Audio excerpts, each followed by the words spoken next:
السلام علیکم ورحمۃ اللہ وبرکاتہ۔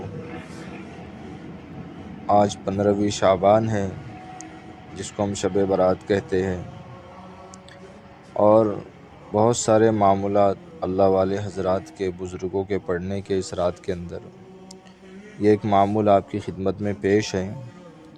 بہت سارے بزرگوں سے ثابت ہیں اور بہت سارے اللہ والوں نے اس معمول پر عمل کیا، تو الحمدللہ اس کے فضائل اور برکات بھی انہوں نے زندگی میں محسوس کریں۔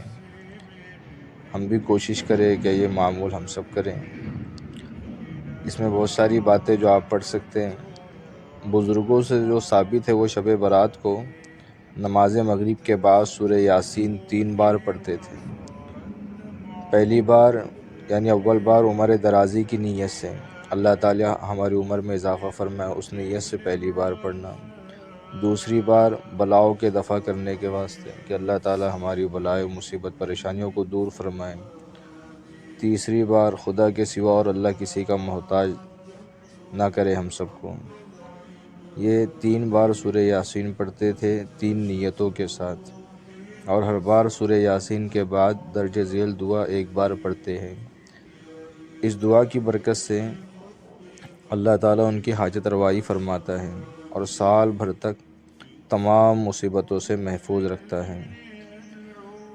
مولانا عبدالحی صاحب فرما رہے ہیں، جن کی طرف سے یہ پیغام ہے، مجھ کو مشائخ سے یہ دعا پہنچی ہے، میں تمام مسلمانوں کو جو اس کے پڑھنے کے خواہشمند اجازت دیتا ہوں۔ دعا یہ ہے: اللہم یا ذا المن ولا یمن علیک یا ذا الجلال والاکرام یا ذا الطول والانعام لا الہ الا انت ظہر اللاجئین وجار المستجیرین وامان الخائفین اللہم ان کنت کتبتنی عندک فی الکتاب شقیا او محروما او مطرودا او مقترا علی فی الرزق فامحو اللہم شقاوتی وحرمانی وطردی واختار رزقی واثبتنی عندک فی الکتاب سعیدا مرزوقا موفقا للخیرات فإنک قلت وقولک الحق فی کتابک المنزل علی لسان نبیک المرسل یمحو اللہ ما یشاء ویثبت وعنده الکتاب۔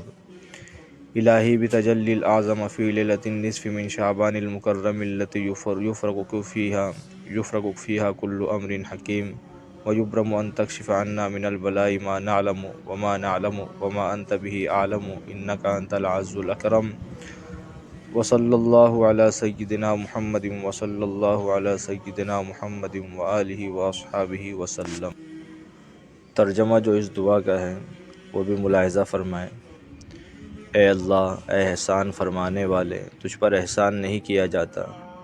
اے عزت و بزرگی والے، اے قدرت اور انعام والے، تیرے سوا کوئی معبود نہیں۔ تو پناہ لینے والوں اور امان طلب کرنے والوں اور ڈرے ہوئوں کی پناہ ہے۔ اے اللہ، اگر تو نے اپنی کتاب تقدیر میں میرا بدبخت ہونا یا نامراد ہونا یا مردود ہونا یا میرے رزق کا تنگ ہونا لکھا ہے، تو اے اللہ اپنے فضل سے میری بدبختی اور میری محرومی اور میری نامرادی اور میرے رزق کی تنگی کے فیصلے کو مٹا دے، اور اپنی کتاب میں میرے لیے نیک بخت ہونے، کشادہ رزق پانے اور نیکیوں کی توفیق پانے کا فیصلہ لکھ دے، کیونکہ تو نے اپنے بھیجے ہوئے نبی صلی اللہ علیہ وسلم پر نازل کرتا کتاب میں فرمایا ہے، اور تو ہی سچ فرماتا ہے کہ اللہ جو چاہتا ہے مٹا دیتا ہے اور جو چاہتا ہے لکھ دیتا ہے، اور اسی کے پاس کتاب تقدیر ہے۔